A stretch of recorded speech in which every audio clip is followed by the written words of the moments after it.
just wanted to give you a quick background on Rel Acoustics, a little bit of the history, then go through some of the entry-level product, and then talk about connectivity and about music systems applications with the Rel subs, as well as home theater. I'll try and keep it short and sweet. If you do have any questions, feel free. I want it to be interactive, and I'd be happy to explain anything in detail during the presentation or following the presentation if you want to give me a call. Bill has my number, so that would be great. But I wanted to start out talking a little bit about how the company was founded. Richard E. Lord, that's how they came up with Rel, R-E-L, as the company name. He was a submarine acoustician, and he was also an audiophile nut. And he tried a lot of subwoofers on his music system, and they just would not integrate.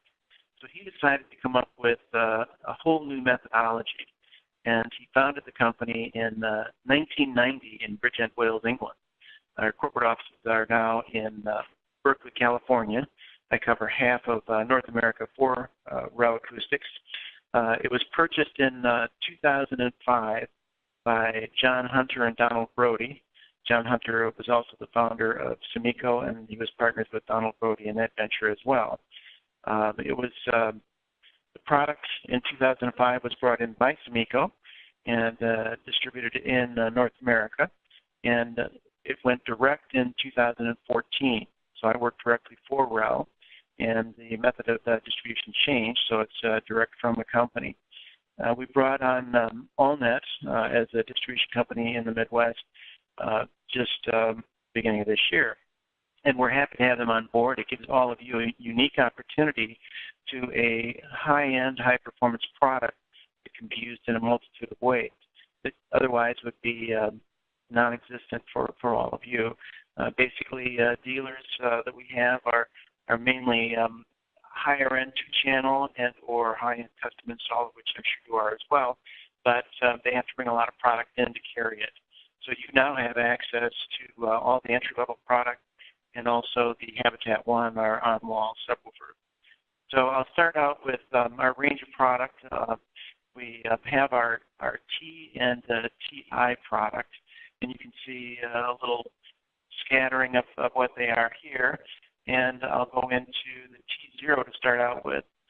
The T0 is very, very small. As a matter of fact, I have one right here, and I'll try and show it to you on the video just so you get an idea.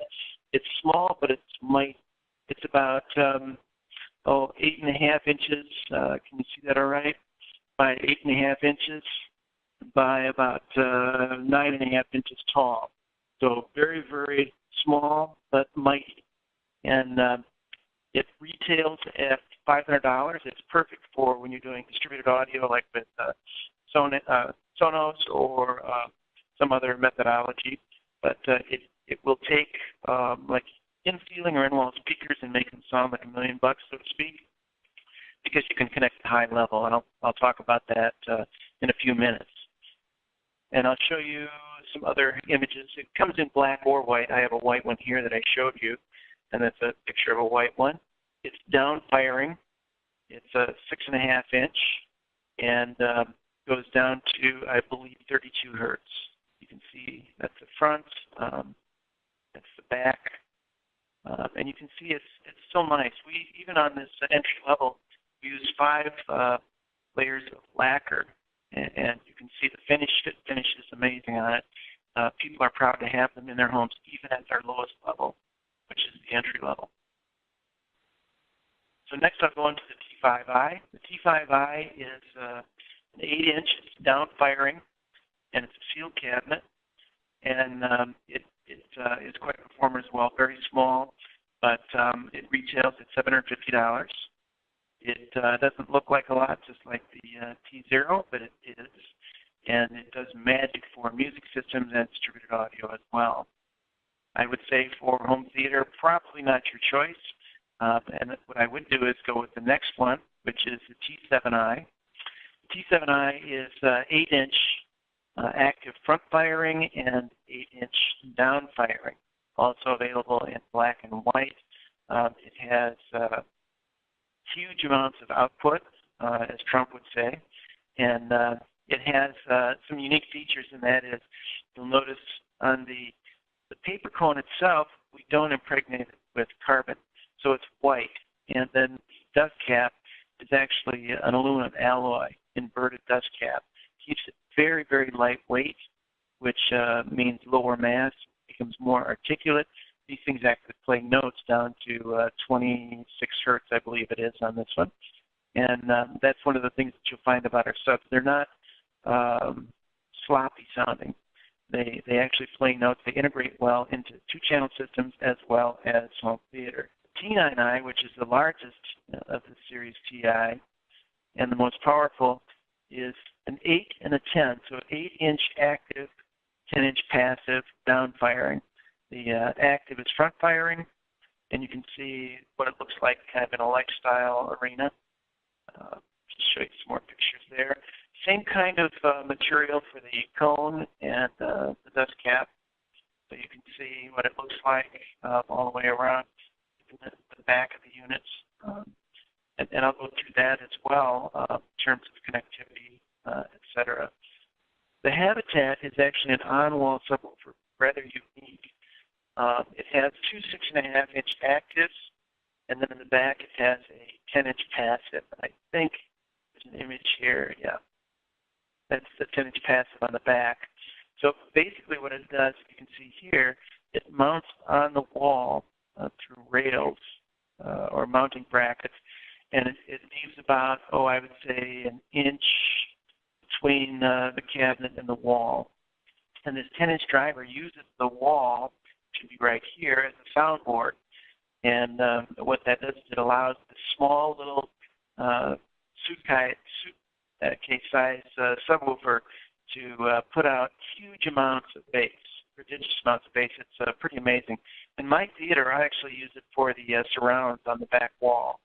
And it's perfect for that as well as for music systems. It's very fast, very articulate. This is an image of some of the controls on the top. You can see back as well. It comes with our wireless technology, and I'll get into that right now. And this is called a longbow for the Habitat, and it comes with it. The longbow is our wireless technology. It is very, very fast. It's not like your grandmother's wireless. And it actually separates out between the high-level input, which is the input here, low level, and the 0.1 or LFE. So it actually runs separate channels for those. What you do is you tie into the amplifier for the high-level input, positive, negative, and for low level, obviously, it would come out of the preamp for the receiver, and then 0.1, same thing. And all you have to do to pair it is move this toggle on the longbow itself, and then also the toggle on the Habitat. I don't know if there's a picture here or not, but you can see what it looks like based on the longbow itself.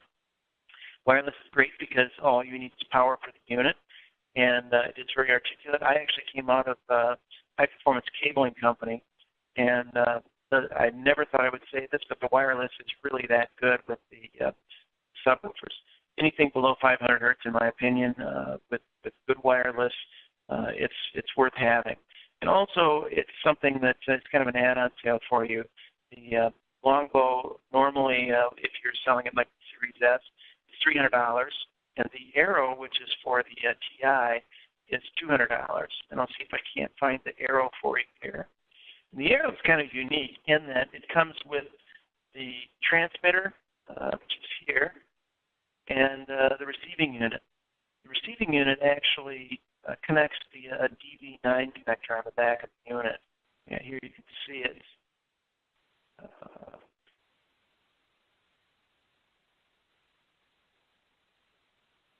Maybe. Tell you what, I'll show you on a plate that I have here what the connector looks like. Can you see that all right? But basically, this is a DV9 connector, and this little piece right here, receiving unit, that one, just connects in right here. And so it's secure, and it works well. It's just a matter of, again, using the toggles, and it just syncs right up, no problem. So why Rel? A lot of people say, well, I can get a subwoofer here or there. And a Rel is unique in that we do have the high-level input. And high-level input is with the speak on. And this is the other end of it. If you can see it, I hope you can see it. This is the other end. There are 3 cables. And what we're doing is we're tapping into the back of the amplifier so that you can get the sonic signature of the amplifier. In other words, there's different damping factor rates on these amplifiers. So the sub will act just like the loudspeaker when it's being powered. And that's a huge thing. So you can actually get to blend in and feather it in underneath a 2-channel system and or even home theater. For home theater, a lot of the speakers are smaller, and what you can do is add a Rel and run it large or full range in the processor. And when you do that, you're actually taking, a less expensive speaker and turning it into a full range speaker, which would cost a lot more than adding a subwoofer, or by adding a subwoofer. So you've got that. But then the other unique thing is we can do high-level input, which gives you the ability to feather in underneath the loudspeaker, as well as LFE. You can run them simultaneously. So you're running full range on your loudspeakers and LFE. And the beauty of that is you're getting realistic sound. It's a sense of realism that can't be achieved any other way. A lot of subwoofers out there are just LFE, and they're good at about 40 hertz, and they have lots of visceral impact at that level.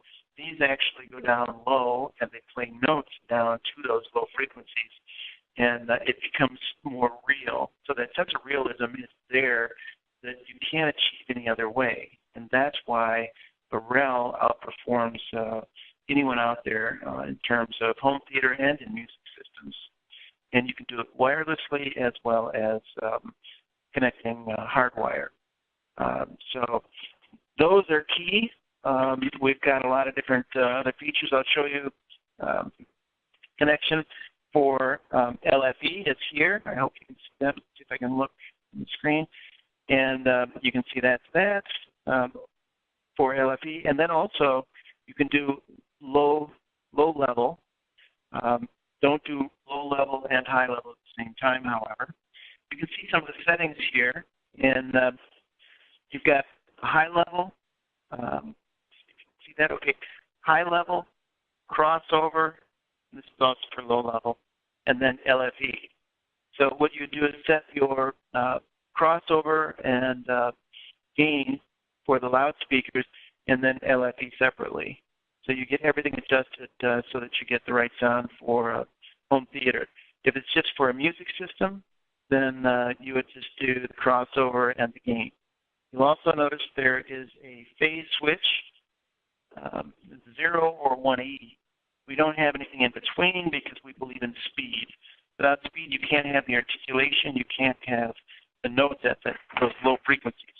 I want to talk a little bit about our design philosophy because some of our competitors out there say they've got 3,500 watts RMS, and they do, but they have a little disclaimer saying limited.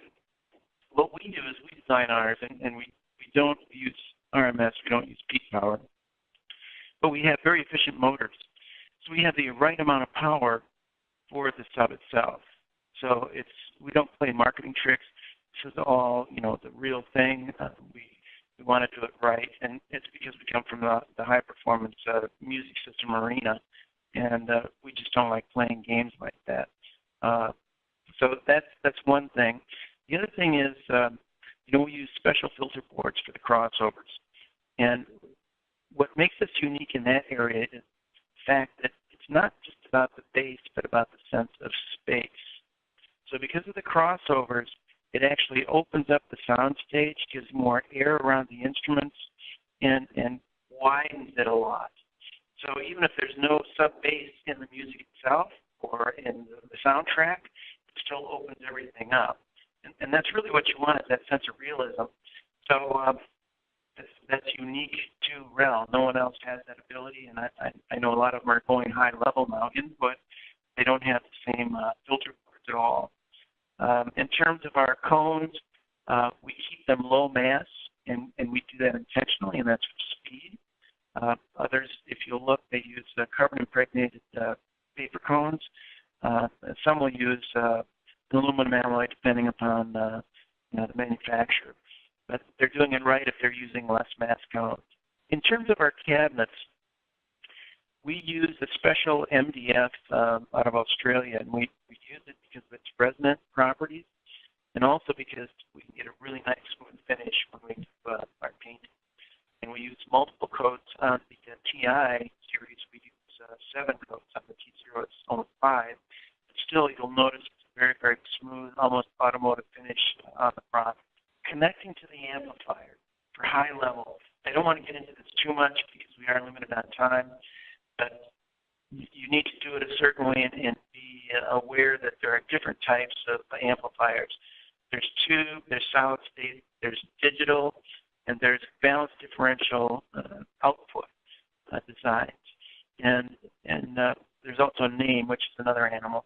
But basically what you want to do is you want to hook up if it's just one sub going on 2 channels, what you can do is take yellow and put it on positive on one channel and red on positive on the other channel. And the black wire, I would recommend either floating or going directly to chassis ground. It's the safest way for everything because some of these new amplifiers have different grounding schemes. And for balanced differential, it means the positive and negative are both hot. So that's what I recommend for doing amplifier hookup. For name amps, it's completely different because they use a certain resistance on the cable. So we have name high-level input connectors as well, just for name. So keep that in mind when you're doing the hookups. If you have any questions at all, talk to the folks at AllNet or myself, and we can make sure that everything's good. But safest way, again, is positive, positive, and then black either float or go chassis ground. The other thing I want to talk about is selling in multiples. One sub generally is not going to be enough, and people say, why? Well, for a 2-channel system, it's a stereo. So it's 2 channels. There's 1 speaker for right, 1 speaker for left. And when you're feathering in underneath each speaker, you need to have 2 subwoofers. So I always sell in pairs.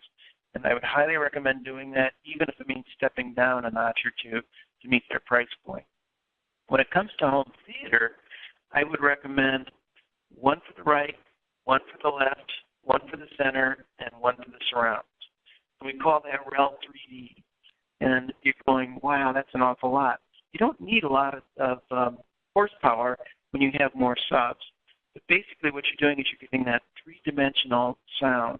So you're getting a full range loudspeaker system as well as LFE, and it surrounds you just like you want, so you become emotionally involved. And bass actually, I work for Sony Pictures, and a lot of the producers use bass to evoke emotion. And, if you play a home theater without any subs in it, it's going to be a whole different experience, and you're not going to be engaged and involved. But when you have multiple subs, you become very involved in the movie. And I would rather have realism and be emotionally involved and surrounded by the sound than just having one sub making noise from one part of the room. And subs are directional. They're not omnidirectional as a lot of people think. So I like to blend and just be a total experience rather than just having a driver signature, bothering you in the room, pounding away. And you can achieve that by using multiple subs in a home theater. If you do that, we recommend the LFE on everything, high level and LFE on everything except the center channel, and just run high level on the center channel so you can run at full range. And, it really completes the system. I'll tell you a quick little story. When I was at Sony Pictures, a lot of people thought these are the people that did the video enhancement or whatever you want to call it, and they didn't really like doing the audio, the editing. So basically what I did is I hooked up a theater there and ran it so it was running full surround, all the audio, and a beautiful picture. And of course it was Sony, and they're into good pictures. But what I did is I shut the sound down, and they all looked around and they said, "Hey, wow, what's going on here?" And I said, "It's pretty boring, isn't it? You're just looking at a picture." And I said, it's a nice picture and all that, but without the sound, you have nothing. Without the sub-bass system, you have nothing. So I put the sound back on, cut the image, the picture, and they could listen to the sound, and they loved it. The soundtrack was awesome. So they got the point that, audio is that important. And so they started doing more with audio. And as a result, you're also seeing, the invention of Atmos, more speakers, that kind of thing. So keep that in mind when you're out there selling. Separate yourself from all the other dealers by doing it right. Your clients are going to be much happier when you put in multiple subs, and you will be as well. So that's it for today. Are there any questions?